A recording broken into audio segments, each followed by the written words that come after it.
Evening snacks అనగానే గుర్తొచ్చేది సమోసా అండి. పిల్లలు ఎప్పుడైనా అడిగినప్పుడు ఖచ్చితంగా అప్పటికప్పుడు కాకపోయినా సరే, ఎప్పుడైనా సరే మనం చేసి పెట్టేస్తే గనక చాలా హ్యాపీ ఫీల్ అవుతారు.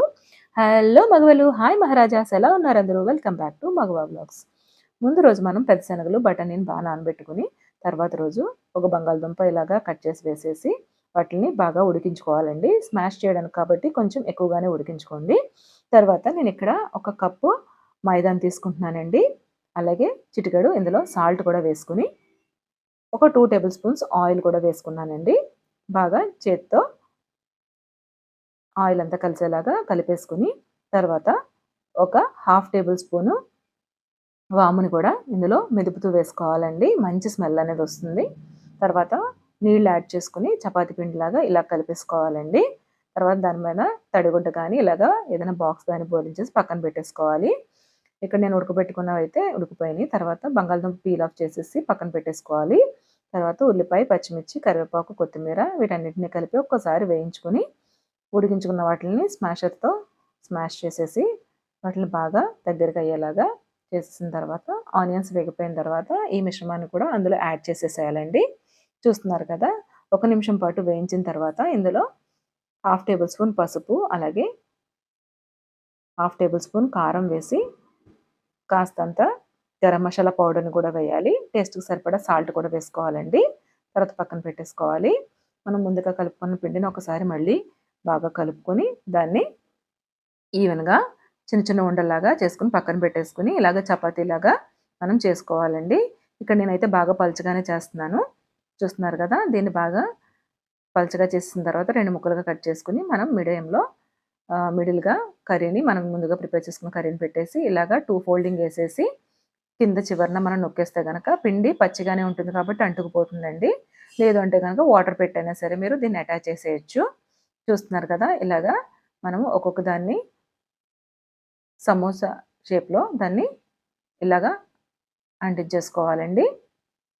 చూస్తున్నారు కదా! కర్రీ అనేది బయటకి రాకుండా ఇలాగ అంటించేసుకుంటే సరిపోతుంది. కొంతమంది మనకి 3 ఫోల్డింగ్ అనేది ఏస్తా ఉంటారు. దానివల్ల ఏంటంటే పిండి బాగా ఎక్కువగా ఉన్నట్టు లేయర్‌గా ఉంటుంది. అందుకని నేను ఇలాగ సింగిల్ లేయర్ ఏసాను.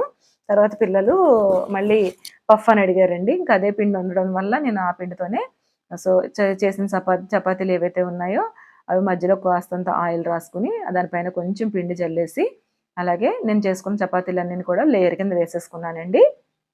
చూస్తున్నారు గదా! చపాతీ వేయడం, దాని మీద కాస్తంత ఆయిలు, కాస్తంత పిండి ఇలా చేసేసుకొని, తర్వాత దాన్ని మనము 2 సైడ్స్ ఫోల్డింగ్ ఏసేసుకోవాలండి. 2 సైడ్స్ ఫోల్డింగ్ ఏసేసుకొని, మనము ఎంత చిన్నగా వీలైతే అంత చిన్నగా దీన్ని మడత పెట్టేసి, తర్వాత మళ్ళీ చపాతీని ఒత్తాలండి. సో, ఇలా చేయడం వల్ల ఏంటంటే, మనకి ఏదైతే పఫ్‌లో లేయర్స్ ఉంటాయో, మరీ అంత పల్చటి లేయర్స్ అయితే రాకపోవచ్చు. ఎందుకనంటే, అది బాగా కొంచెం లెంథీ ప్రాసెస్‌లో బాగా బటర్‌లో నానబెట్టి గీలో నానబెట్టి చేస్తా ఉంటాడు కాబట్టి, మనకి ఫుల్‌గా లేయర్ కింద సాగుతా ఉంటదది. సో, అలా చపాతీ కింద చేసేసిన తర్వాత, మనం ముందుగా ప్రిపేర్ చేసుకున్న కర్రీ ఏదైతే ఉందో సమోసాకి, అదే నేను ఇందులో పెట్టేసి, నేను ఇక్కడ ఎగ్ పఫ్ ఫోల్డింగ్ ఏస్తున్నానండి. చూస్తున్నారు గదా! సో, ఇలా వేసేయడం వల్ల ఏంటంటే, వాళ్ళకంటూ వాళ్ళు అడిగింది వెంటనే చేసిచ్చానన్న ఫీలింగ్ అయితే ఉంటుంది. సో, ఇలాగ నేను ముందుగా ప్రిపేర్ చేసుకున్న సమోసాల్ని ఆయిల్ పెట్టి, ఆయిల్ కాగగానే అందులో వేసేసానండి. చూస్తున్నారు కదా! మనము ఆయిల్‌లో 2 వైపులా కూడా బాగా కాల్చేసుకుంటే గనక, మనకి కొంచెం కలర్ అనేది బ్రౌన్ కలర్ రాగానే తీసేస్తే సరిపోతుందండి. నేను సింగిల్ లేయర్ ఏయడం వల్ల ఎక్కువగా బబుల్స్ కిందొచ్చింది. అలాగే ఫోర్త్ లేయర్ ఏయడం వల్ల ఏంటంటే, కొంచెం గట్టిగాను ఉంటుంది. అలాగే మనకి జస్ట్ రెడ్డిష్ బ్రౌన్‌కి మాత్రమే చేంజ్ అవుతుంది. చూస్తున్నారు కదా!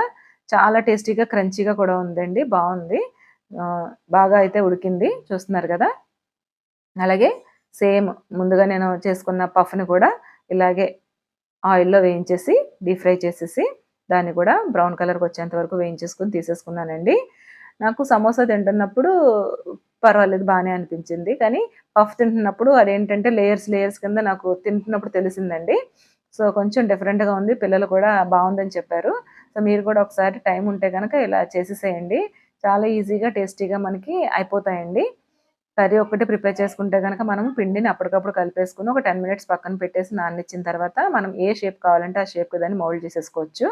సో, ఈ టేస్టీ రెసిపీ గనక మీకు నచ్చినట్లయితే లైక్ చేయండి, షేర్ చేయండి, సబ్స్క్రైబ్ చేసుకోవడం మాత్రం మర్చిపోవద్దండి.